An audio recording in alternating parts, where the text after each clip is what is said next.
Assalamualaikum warahmatullahi wabarakatuh. Alhamdulillah alladzi arsala rasulahu bil huda wa dinil haqq liyuzhirahu 'ala ad-din kullih wa kafa billahi shahida. Allahumma salli 'ala sayyidina Muhammad wa 'ala alihi wa ashabihi ajma'in. Amma ba'd. Saudara-saudariku, uhibbukum fillah. Keutamaan ilmu dan orang yang berilmu. Rasulullah sallallahu alaihi wasallam mewajibkan kepada umatnya untuk menuntut ilmu. Di dalam hadis sahih riwayat Ibnu Majah, At-Tabrani dan lainnya, Rasulullah sallallahu alaihi wasallam bersabda, "Talabul ilmi fariidatun ala kulli muslim." Menuntut ilmu fardu bagi setiap muslim. Sebagian ulama salaf juga menyatakan utlubul ilma minal mahdi ilal lahdi.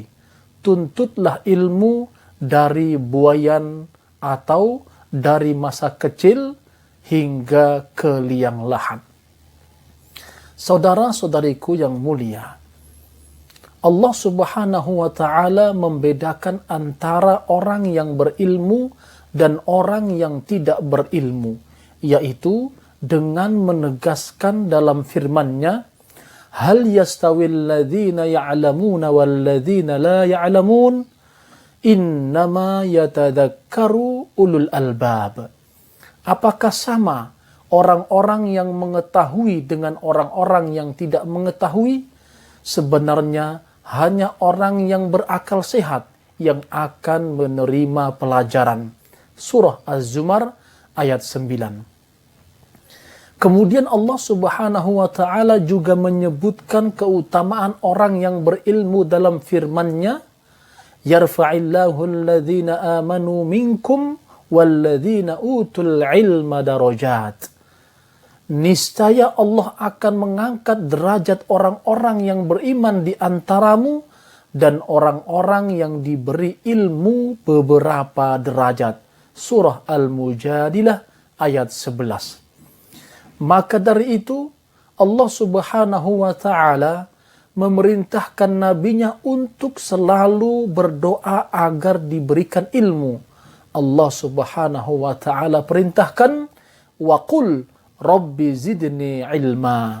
Dan katakanlah, ya Rabbku, tambahkanlah ilmu kepadaku. Surah Thaha ayat 114. Tidak sebatas pada ayat-ayat saja yang menyebutkan keutamaan ilmu. Dari hadis Rasulullah sallallahu alaihi wasallam pun banyak yang menjelaskan betapa mulianya berilmu. Di antaranya adalah hadis yang diriwayatkan oleh Muawiyah radhiyallahu an, yang merupakan seorang sahabat Rasulullah sallallahu alaihi wasallam. Ia berkata, Rasulullah sallallahu alaihi wasallam bersabda, "May yuridillahu bihi khaira yufaqihu fid din." Barang siapa yang Allah menghendaki kebaikan padanya, maka dia akan memahamkannya tentang agama. Hadis riwayat Al-Bukhari dan Muslim. Lebih tegas lagi dari hadis di atas, Abu Darda radhiyallahu an meriwayatkan, ia berkata, aku mendengar Rasulullah sallallahu alaihi wasallam bersabda, "Man salaka sabilan yabtaghi bihi ilman, sahhalallahu lahu tariqan ilal jannah. Wa innal malaikata latad'u ajnihataha li talibil ilmi ridan bima yasna'.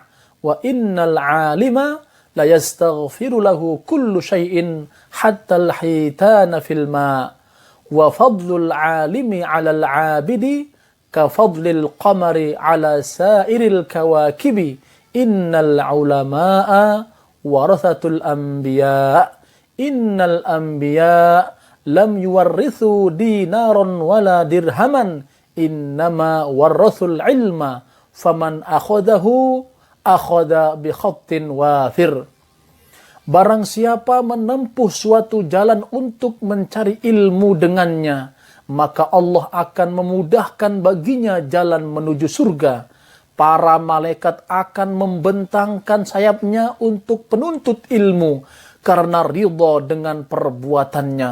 Sungguh, seorang yang berilmu akan dimintakan ampunan oleh segala sesuatu hingga ikan yang ada di dalam air. Keutamaan seorang yang berilmu atas seorang ahli ibadah adalah seperti keutamaan bulan purnama atas semua bintang. Para ulama ialah pewaris para nabi, sedangkan para nabi tidak mewariskan dinar maupun dirham, namun mereka mewariskan ilmu. Maka barang siapa mengambilnya, maka ia telah mengambil bagian yang sangat besar. Hadis sahih riwayat Abu Daud dan At-Tirmidzi. Pahala ilmu tidak hanya didapat ketika dirinya masih hidup, namun pemiliknya sudah meninggal dunia pun akan tetap mendapatkan pahala dari ilmu yang diajarkannya kepada orang lain, selama ilmu yang ia miliki diamalkan oleh orang yang menuntut dan orang yang diajarkannya. Sebagaimana Abu Hurairah radhiyallahu an meriwayatkan bahwasanya Rasulullah sallallahu alaihi wasallam bersabda, "Idza matal insan inqata'a 'amaluhu illa min thalath, illa min shadaqatin jariyah aw 'ilmin yuntafa'u bih aw waladin salihin yad'u lah."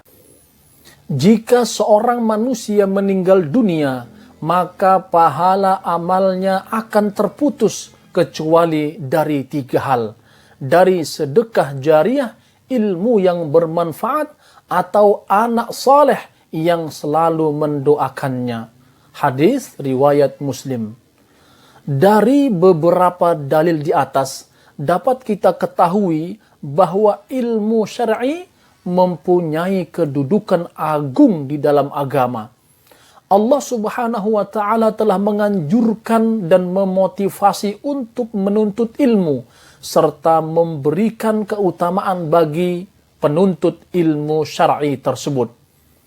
Allah juga mengategorikan mencari ilmu termasuk amalan paling utama untuk mendekatkan diri kepadanya, dan sebab paling agung untuk masuk ke dalam surga, karena dengan ilmu dan belajar menjadikan seseorang mengenal Allah Subhanahu wa ta'ala, mengetahui perintah-perintah dan larangan-larangannya, serta sebagai upaya untuk tegaknya agama Islam. Karena itulah para ulama disebut sebagai pewaris para nabi. Para nabi mewariskan ilmu syar'i kepada manusia, sehingga siapa saja yang mengambilnya, maka ia adalah pewaris para nabi tersebut. Jika Allah Subhanahu wa ta'ala menghendaki kebaikan ada pada diri seseorang, maka dia akan memberikan kemudahan baginya untuk mempelajari urusan-urusan agamanya. Maka dari beberapa dalil tersebut, kita dapat mengambil kesimpulan yang pertama, keutamaan ilmu dan ulama karena mereka adalah pewaris para nabi. Kedua, pemahaman terhadap agama merupakan bukti Allah menghendaki kebaikan ada pada seorang hamba. Ketiga, menuntut ilmu termasuk salah satu dari sebab-sebab masuk ke dalam surga. Dan keempat, sebaik-baik warisan seseorang adalah ilmu yang bermanfaat karena pahalanya terus mengalir kepada dirinya sesudah kematiannya. Wassalamualaikum warahmatullahi wabarakatuh.